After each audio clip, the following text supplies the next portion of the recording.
Humans tend to find safety in the black and white, in what's easily deemed right versus wrong.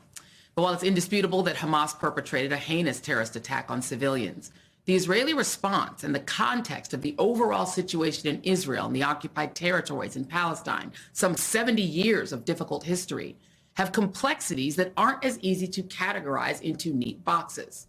Hamas doesn't represent all Palestinians or even all Gazans.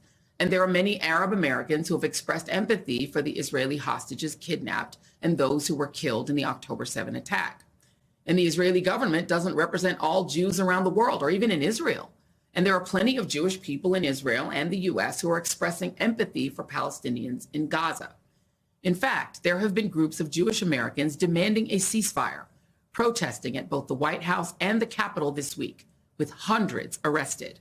I'm joined now by Stephanie Fox, the executive director of Jewish Voice for Peace, one of the Jewish groups that organized the protests. And so thank you so much for being here, Stephanie. I saw those protests, and it was very heartwarming to see just human consideration and care. What prompted your organization to do those protests?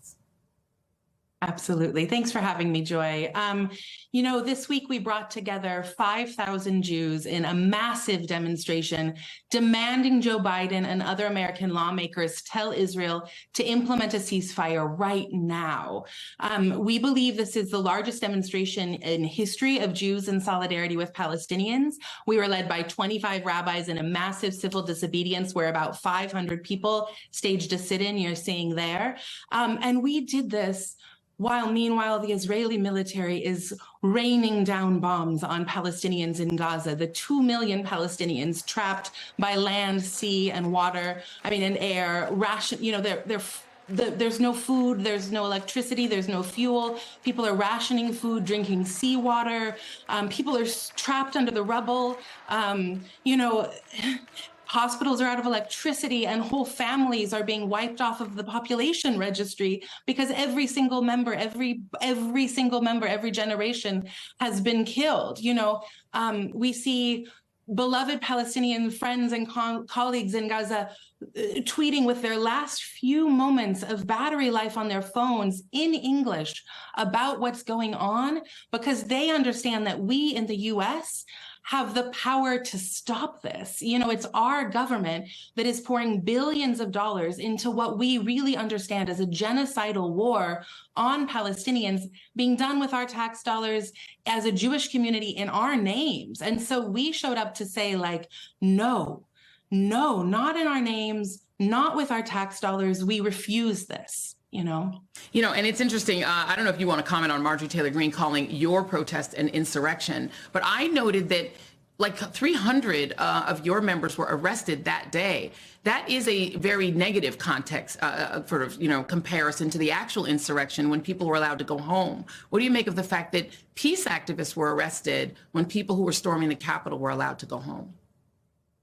Well, it says a lot about the values of the U.S. government, right? That, Jewish Americans showing up to say absolutely not in our names, demanding a ceasefire now and demanding an end to the root cause of violence for all people there and ending 75 years of oppression of Palestinians, but really primarily in that space saying ceasefire now that, hundreds and hundreds of us were hauled out by Capitol Police says a lot about where the U.S. government's support goes.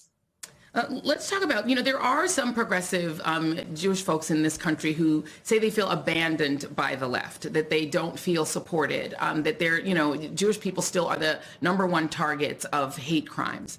What do you make of that, of people's feeling that there isn't as much support for Jewish folks who are also scared and grieving?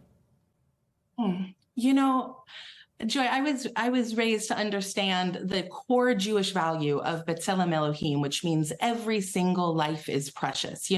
All human beings are made in the image of the divine, and every single life is worth an entire universe. And I was also I think about the core lesson that my great grandma Belle, may her memory be a blessing, taught me, which was that the thing we must learn from the Holocaust is that the world let it happen. And to me, being Jewish in the core of me means that there is no such thing as being a bystander in moments of historic injustice, mass atrocity. Like there's nowhere else that Jews would be than to fight to end genocide. It's inconceivable, you know. Stephanie Fox, you are awesome. We didn't do Who Won the Week this week because of all that's going on, but my sister, you won the week. You're fantastic. Thank you so much for being here. Thank you for having me. Cheers.